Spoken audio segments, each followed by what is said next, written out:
The Andersonville National Historic Site.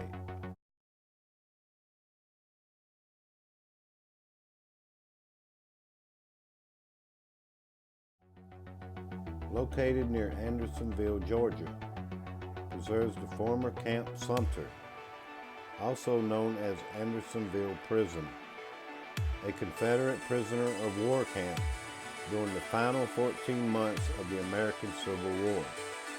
Most of the site lies in southwestern Macon County in Georgia, adjacent to the east side of the town of Andersonville. As well as a former prison, the site contains the Andersonville National Cemetery and the National Prisoner of War Museum.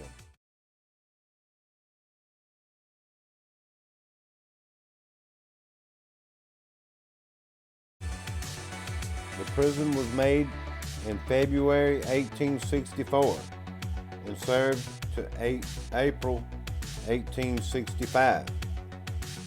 The site was commanded by Captain Henry Wirtz, who was tried and executed after the war for war crimes.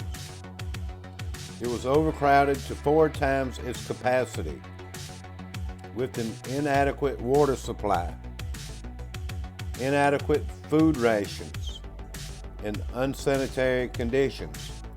Of the approximately 45,000 Union prisoners held at Camp Sumter during the war, nearly 13,000 died. The chief causes of death were scurvy, diarrhea, and dysentery.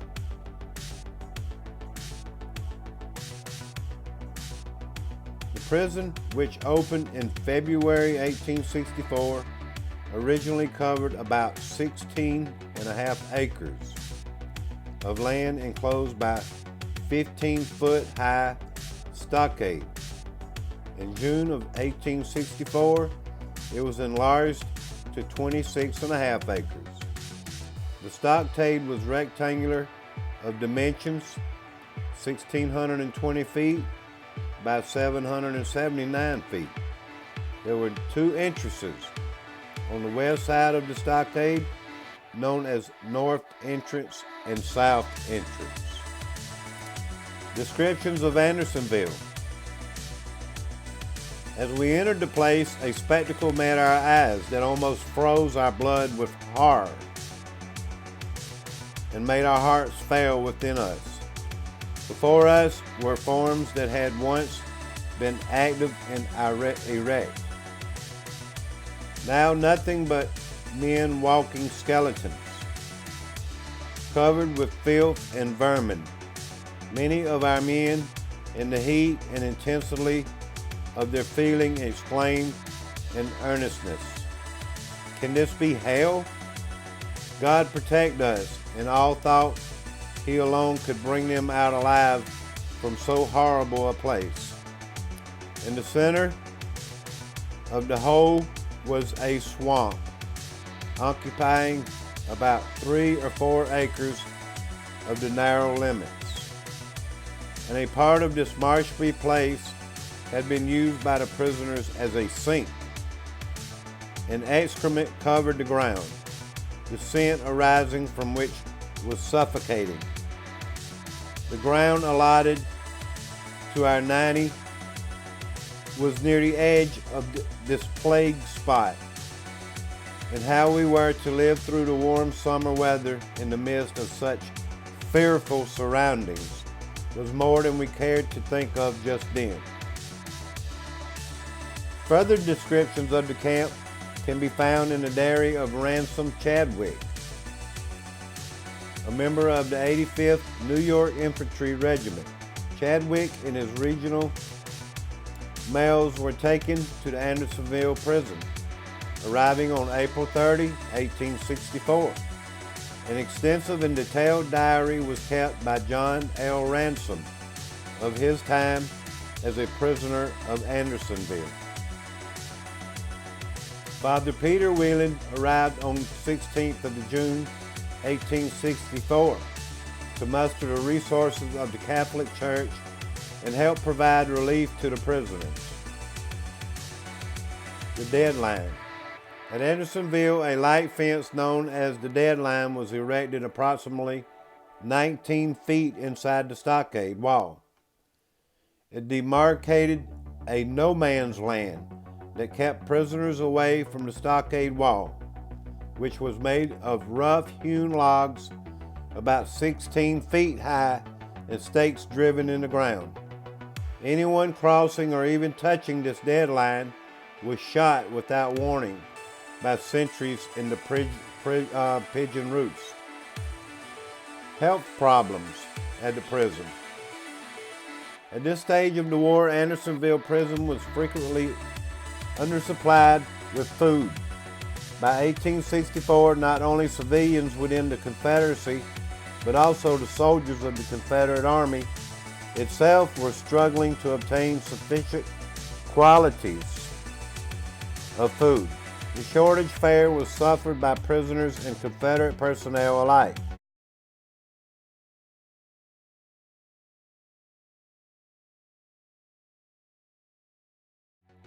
Within the fort, but the prisoners received less than the guards, who, unlike their captives, did not become severely emaciated or suffer from scurvy, which is a consequence of vitamin C deficiency due to a lack of fresh fruits and vegetables. The latter was likely a major cause of the camp's high mortality rate, as well as dysentery and typhoid fever, which were the result of filthy living conditions and poor sanitation. The only source of drinking water originated from a creek, which also served as the camp's latrine, which was filled at all times with fecal matter from thousands of sick and dying men. Even when sufficient quantities of supplies were available, they were of poor quality and inadequately prepared. There were no outfits given to prisoners, whose own clothing was often falling to pieces. In some cases, garments were taken from the dead. John McElroy, a prisoner at Andersonville, recalled, "Before one was fairly cold, his clothes would be appropriated and divided. And I have seen many sharp fights between contesting claimants." Although the prison was surrounded by forests, very little wood was allowed to the prisoners for warmth or cooking. This, along with the lack of utensils, made it almost impossible for the prisoners to cook the maigre food rations they received, which consisted of poorly milled corn flour. During the summer of 1864, Union prisoners suffered greatly from hunger, exposure, and disease. Within 7 months, about a third had died from dysentery and scurvy. They were buried in mass graves. The standard practice for Confederate prisoner authorities at Andersonville. In 1864, the Confederate Surgeon General asked Joseph Jones, an expert on infectious disease, to investigate the high mortality rate at the camp. He concluded that it was due to scorbutic dysentery, bloody diarrhea caused by vitamin C deficiency. In 2010, the historian Drisdell said that hookworm disease, a condition not recognized or known during the Civil War, was the major cause of much of the fatalities among the prisoners.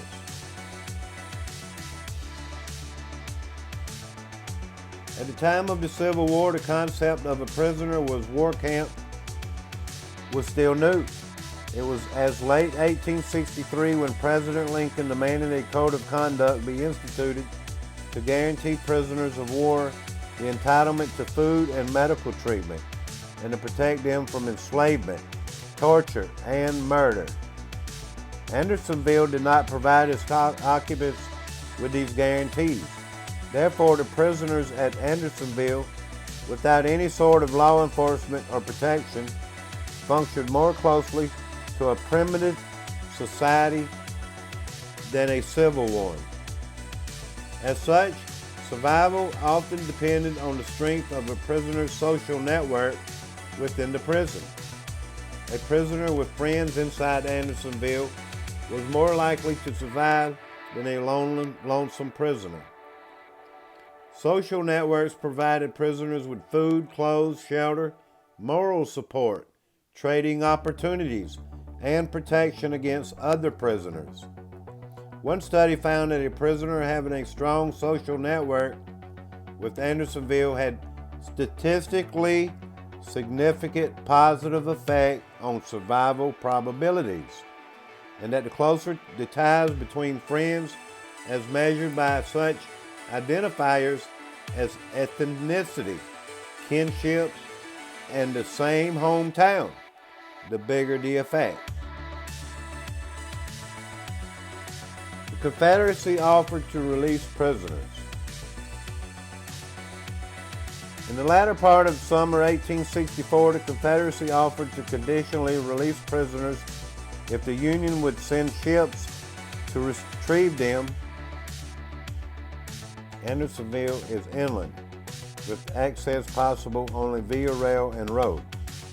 In the autumn of 1864, after the capture of Atlanta, all the prisoners who were well enough to be moved were sent to Millen, Georgia, and Florence, South Carolina. At Millen, better arrangements prevailed. After General William Tecumseh Sherman began his march to the sea, the prisoners were returned to Andersonville. During the war, 45,000 prisoners were received at Andersonville Prison. Of these, nearly 13,000 died. The nature and causes of the deaths are a continuing source of controversy among historians.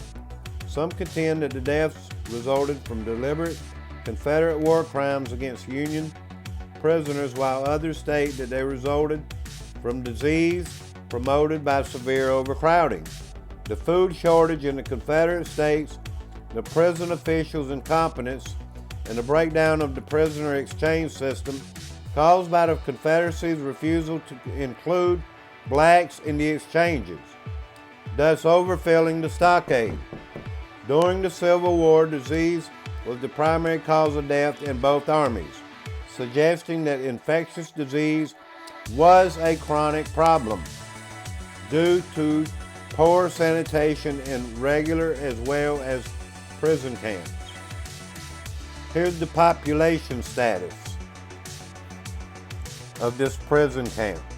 April the 1st of 1864, it had 7,160 prisoners. May 5th, 1864, just 1 month later, it had 12,000 prisoners. June the 13th of 1864, 1 month and a week later, 20,652 prisoners.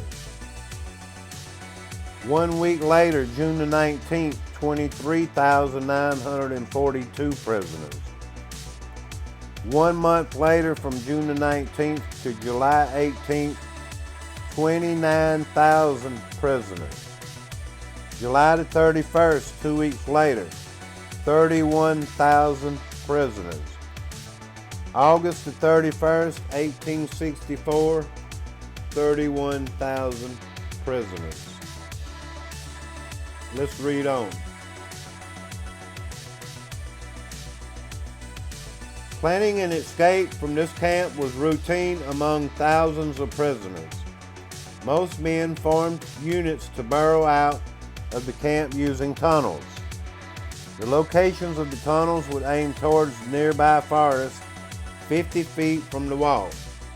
Once out, escape was nearly impossible due to the poor health of the prisoners. Prisoners caught trying to escape were denied rations, chain ganged, or even killed. Playing dead was another method of escape.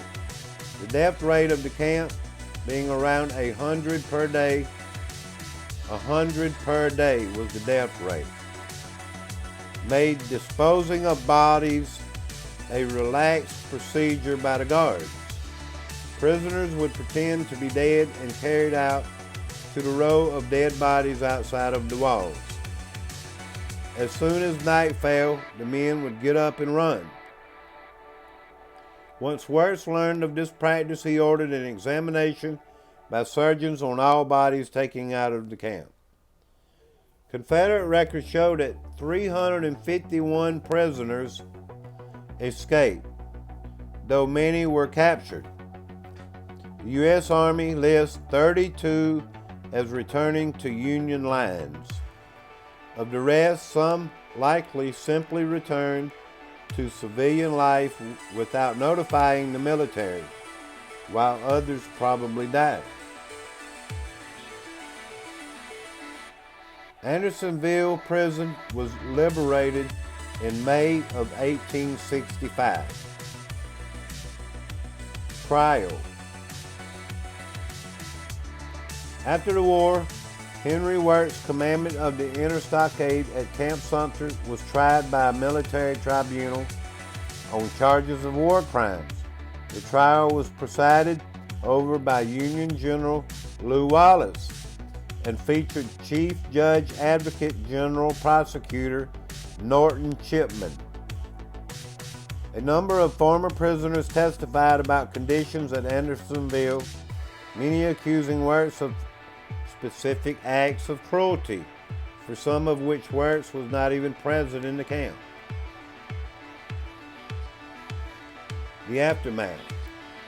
In 1890, the Grand Army of the Republic Department of Georgia bought the site of Andersonville Prison through membership and subscriptions. In 1910, the site was donated to the federal government by the Women's Relief Corps, auxiliary to the Grand Army of the Republic. National Prisoner of War Museum. The National Prisoner of War Museum opened in 1998 as a memorial to all American prisoners of war. Exhibits use art, photographs, display, and video presentations to depict the capture, living conditions, hardships, and experiences of American prisoners of war in all periods. The museum also serves as the park's visitor center. Andersonville National Cemetery. The cemetery is the final resting place for the Union prisoners who died while being held at the camp. The prisoners' burial ground at Camp Sumter has been made a national cemetery. It contains 13,714 graves, of which 921 are marked unknown. As a national cemetery, it is also used as a burial place for more recent veterans and their dependents.